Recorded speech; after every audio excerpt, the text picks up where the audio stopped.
अम्बेडकर का जिक्र ना हो तो आजाद भारत के भारत कहने का कोई फायदा नहीं। वही बाबा भीमराव अम्बेडकर ने कहा था कि शिक्षा शेरनी का वो दूध है जो जितना पिएगा उतना दहाड़ेगा।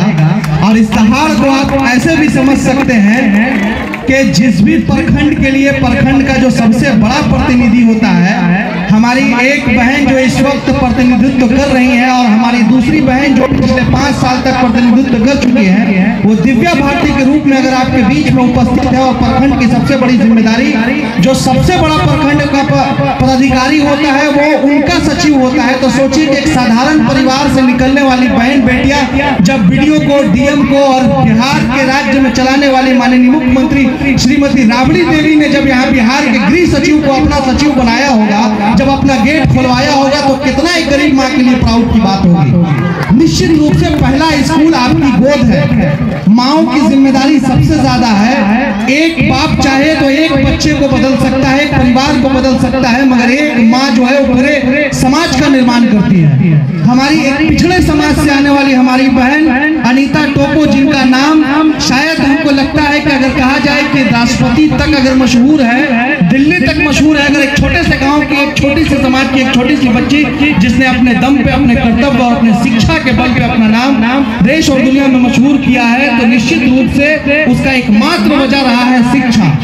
और शिक्षा किताब में लिखी बातों का अध्ययन करने का नाम शिक्षा नहीं है। अगर ऐसा होता तो देश भर में आज भी जो भारत की लिटरेसी रेट है 63% लोग किताब खोलते हैं और पढ़ते हैं, लेकिन कामयाब 0.6% लोग ही हो पाते हैं। किताब में लिखी बात नहीं, किताब में मिला हुआ उद्देश्य समझना होगा हमें। सर्टिफिकेट जो है वो सिर्फ कीमत है, जो हम फीस अदा करते हैं स्कूल को, उसकी कीमत है। वास्तव में जो शिक्षा है वो यही है जो आप सीख पाते हैं, जो अध्ययन कर पाते हैं, जो ग्रहण कर पाते हैं, जिसमें आपका धर्म का ज्ञान हो, जिसमें आपको समाज का ज्ञान हो, जिसमें बड़ों की रिस्पेक्ट हो, आदर हो, मान सम्मान हो, अहंकार दूर हो, समाज से बुराई दूर हो। इन तमाम तर बेसिक बातों पर गौर करना ये हम सब की जिम्मेदारी है। न कि सिर्फ पढ़ना है बल्कि सीखना है।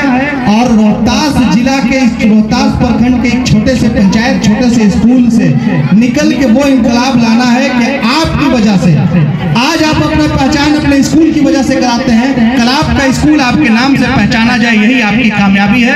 अब तमाम तरह अभिभावकों को मैं बधाई देता हूं जो इस स्कूल या इस जैसे किसी भी स्कूल में पढ़ा रहे हैं कि बहुत सक्रियता के साथ, समय आपका उतना ही लगना है, पैसा आपका उतना ही लगना है, तो कम से कम जब समय और पैसा दोनों बर्बाद हो रहा है तो बदलाव लाने की कोशिश जरूर कीजिए। आप जिस भी धर्म से हैं, आपकी ये पढ़ाई सेकेंडरी है, प्राइमरी है कि आप अपने धर्म के उद्देश्य को समझे, आप अपने पैदा होने के उद्देश्य को समझे।